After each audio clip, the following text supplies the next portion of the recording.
Resultados al sondeo de anoche. Después de la entrevista en Pregunta Yamid con Fernando Jaramillo, ¿cómo le parece su nombramiento como presidente de la DIMAYOR? Bueno, 90,7%. Malo, 9,3%. Muy buenas noches. La orden de detención domiciliaria del senador Álvaro Uribe es el tema de hoy. Y nuestro invitado es el doctor Hernando Herrera, quien fuera compañero con el doctor Cancino en Derecho Penal, quien es catedrático de varias universidades en Colombia, del Externado de Rosario, y quien es el director de la Corporación Excelencia en la Justicia.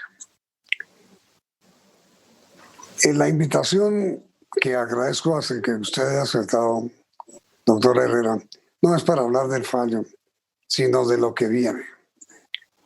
¿Cuál es el procedimiento ante el doctor Herrera? Muchas gracias, unas buenas noches también, Yamid, para todos ustedes, por supuesto para la gran audiencia de CMI, y recordar, como usted lo ha hecho, al doctor Antonio Cancino, uno de los mejores penalistas que el país ha tenido. ¿Qué viene en el proceso en la Corte Suprema de Justicia frente al expresidente Álvaro Uribe Vélez? A partir de este momento, pues, se ejecuta la medida de aseguramiento. Él debe reportarle a la Corte Suprema de Justicia el sitio donde va a ejecutar precisamente esa detención. Y de otro lado, entre tanto, la Corte Suprema y la Sala de Instrucción va a seguir avanzando en la investigación hasta un momento determinado que cierre el periodo probatorio y decide si precluye o sigue la investigación para, en ese caso, llevarlo a juicio ante la Sala de Primera Instancia de la Corte Suprema de Justicia. Es decir, lo de hoy no es un fallo. Así es, Yamil, lo de hoy no es un fallo, es simplemente una decisión en la cual la Corte Suprema de Justicia, para efectos de hacer más forzada la comparecencia del doctor Uribe Vélez, adopta esa decisión. Pero por supuesto que hay que tener en cuenta dos elementos bisagra fundamentales dentro de nuestro derecho constitucional. El primero de ellos es que las decisiones judiciales están para acatarse, y mucho más si son tomadas por una alta corte.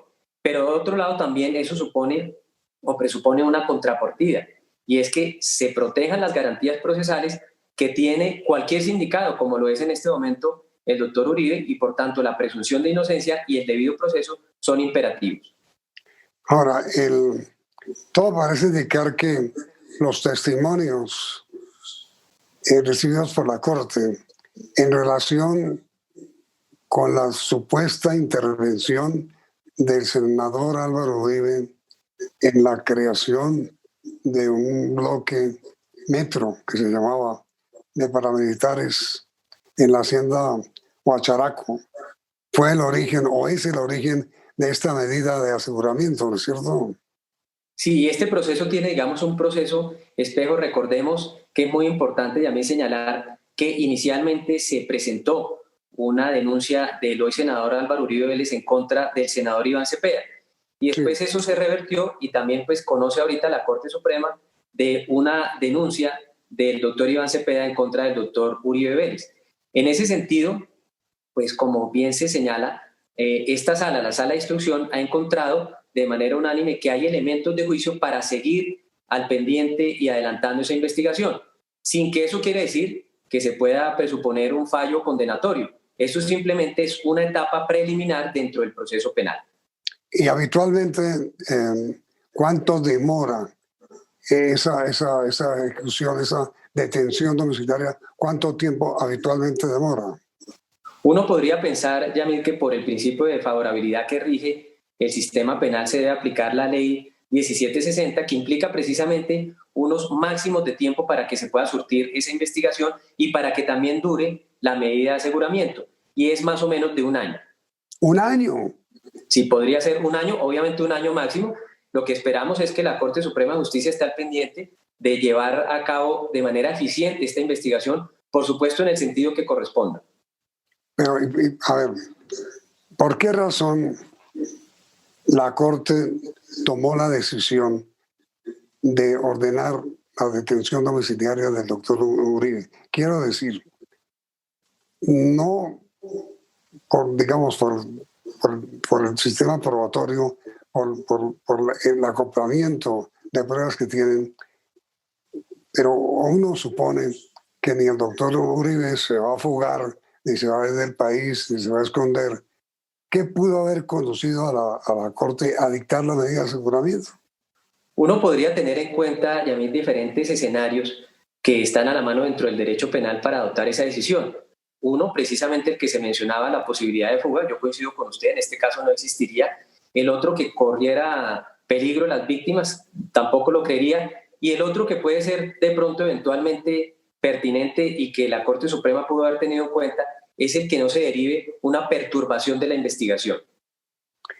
Pero, a ver, doctor Herrera, ¿qué sentido tiene que hayan ordenado hoy los magistrados de la sala de instrucción de la Corte la detención domiciliaria del senador Álvaro Uribe para que dentro de un año le digan, mire, no, las pruebas no resultaron, usted no es culpable y queda libre? ¿Qué sentido tiene que eso pueda ocurrir? Claro, Yamil, es muy buena pregunta. Y la medida cautelar, esta detención preventiva, es precisamente una medida que se adopta independientemente del fallo posterior, pero que tiene, digamos, la certeza, en este caso para la Corte Suprema de Justicia, que hay unos elementos y unos indicios de fondo que pudieran permitir que se adelante la investigación y que adicionalmente el senador Uribe pues siga al tanto de ese proceso. Pero esa es una de las paradojas que tiene el sistema penal aquí y en todas las partes del mundo. Pudiera ser muy posiblemente que después de todo este trámite la Corte Suprema de Justicia decidiera precluir la investigación, o incluso pudiera ser que así esta sala, la sala de instrucción, lo acuse, la sala de primera instancia decida que es inocente, quiere yo decir, lo absuelva. Ahora, doctor Herrera, esta decisión de la sala de instrucción de la Corte Suprema es apelable.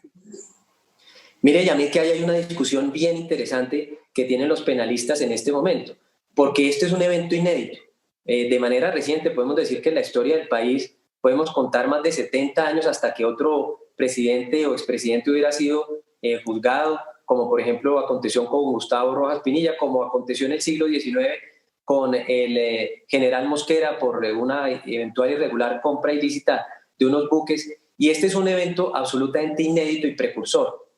Desde ese punto de vista, la gran mayoría de abogados penalistas coinciden en que no cabría un recurso, como si por el contrario sí cabe la segunda instancia. Quiere yo decir, frente al fallo, que eventualmente pudiera ser o no condenatorio, o pudiera ser absolviera al senador Uribe, ahí en ese caso sí se genera la doble instancia, que como sabemos es un principio fundamental que está instaurado desde el acto legislativo número 1 del 2018. Pero la doble instancia podría ocurrir solo cuando la sala de instrucción, cuando la Corte dicte ya un fallo definitivo, en firme. Correcto, así es. Y entre tanto, estas son medidas simplemente de aproximamiento, son medidas cautelares que no corresponden todavía a unos fallos que determinen o a absolver o a condenar al senador Uribe. Sin embargo, mire que a mí me llamaba poderosamente la atención lo siguiente. Hoy actores políticos de diferente índole decían, por supuesto los que se oponen o son no aliados del senador Uribe, decían que las decisiones de la Corte Suprema de Justicia hay que acatarlas. Uno podría coincidir, claro que sí, en eso, pero desde otro punto de vista también les exigiría a esos actores políticos que si el día de mañana se llega a ejercer contra ellos esa facultad que tiene la Corte Suprema de Justicia como abogados, por ejemplo, háblese de un senador, entonces también deben estar al pendiente ellos y sus seguidores de acatar esas determinaciones. Pero entonces no hay claridad sobre si esta decisión de la sala de la Corte es o no es apelable. ¿No hay nada claro? No hay nada claro, pero mire esto también dentro de la perspectiva del litigio estratégico. El doctor Álvaro Uribe tiene uno de los mejores penalistas del país, el doctor Jaime Granados, como su abogado defensor. Él debería entonces preguntarse si vale la pena, ¿no?, esa medida que después pudiera ser eventualmente confirmada y pudiera ir en contra de su defensa. Dentro de ese lineamiento estratégico, tal vez lo mejor sea dedicarse al fondo en tratar de comprobar la inocencia del expresidente Uribe. Entonces, durante los días por venir en forma inmediata, la sala de instrucción de la Corte Suprema de Justicia va a continuar su investigación. Quiero decir, el doctor Álvaro Uribe va a volver a ser llamado a indagatoria o a presentar declaración. Él, Yamid, en este proceso específico ya rindió indagatoria en curso precisamente del año pasado, pero por supuesto que la Corte Suprema de Justicia pudiera volver a requerirlo para alguna declaración adicional. Entre tanto, lo que debe hacer en todo este periodo la Sala de Instrucción es recaudar pruebas en cualquier sentido, por supuesto, en el sentido que favorezca la causa penal si es que eventualmente hubo un delito, pero también aquellas que eventualmente vayan ligadas a la inocencia del expresidente Uribe. En esto del trámite, doctor Herrera, la Sala Plena de la Corte Suprema no tiene nada que ver con el fallo de la Sala de Instrucción. Es muy buen punto, Yamil, desde luego, no tiene nada que ver. La Sala Plena tiene unas competencias generalmente administrativas y desde luego la función muy importante que cumplen los magistrados de la Sala Laboral y de la Sala Civil penden específicamente de controversias que tienen que ver con esos campos. Pero la decisión adoptada hoy en día por la Sala de Instrucción, como las que a futuro pudiera adoptar la Sala de Primera Instancia y la Sala de Casación Penal, son autónomas e independientes del resto de esa corporación o alta corte. Es decir, doctor Herrera, la decisión tomada hoy por la Sala de Instrucción es decisión totalmente autónoma de la Sala. Totalmente, es totalmente autónoma, Yamil, y seguramente lo que habrá pasado es que el buen presidente de la Corte Suprema de Justicia, el doctor Quirós, y los demás magistrados de la Sala Civil y Laboral se debieron enterar lo mismo que nosotros en el mismo momento. En consecuencia, en adelante, a partir de ahora, no es previsible que la Sala Plena de la Corte o la presidencia de la Corte intervengan para nada en este caso.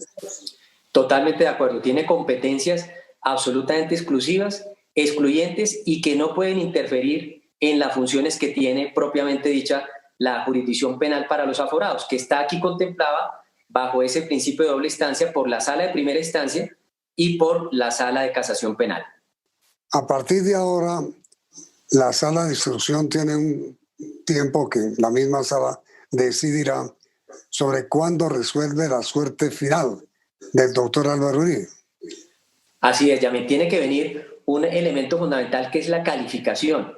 En esa calificación, esa Sala de Instrucción puede precluir la investigación, quiere ello decir la archiva, quiere ello decir que en ese caso, en ese momento, el caso queda sin ningún sustento o avanzar con la misma, caso en el cual acusaría, por así decirlo, ante la Sala de Primera Instancia de la Corte Suprema de Justicia al hoy senador y expresidente Álvaro Uribe Vélez.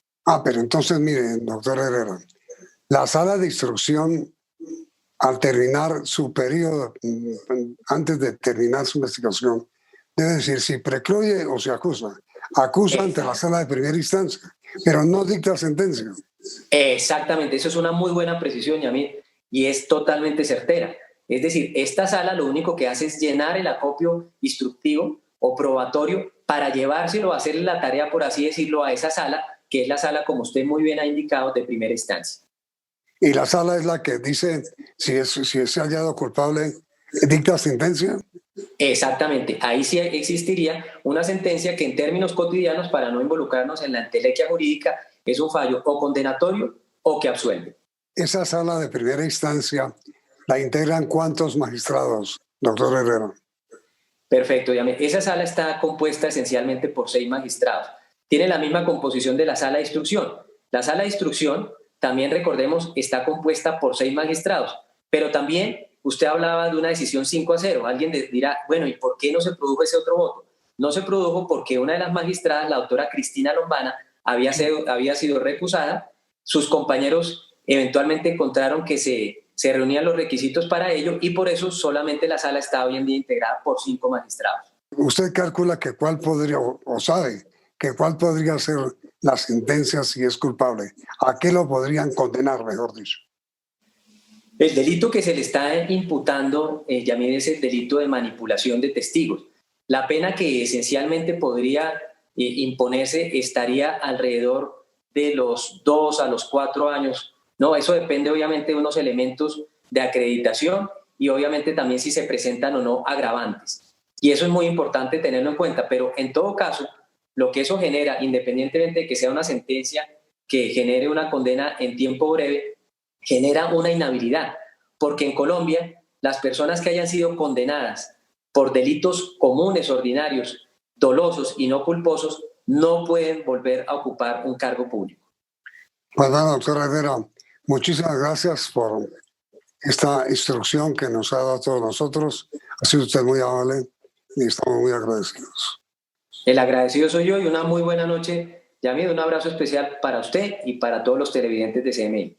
Muchas gracias igual para usted, doctor Herrera. Y a ustedes, señores televidentes, también muchas gracias por la sintonía. Y los invitamos a continuar aquí en Noticentro 1 CM.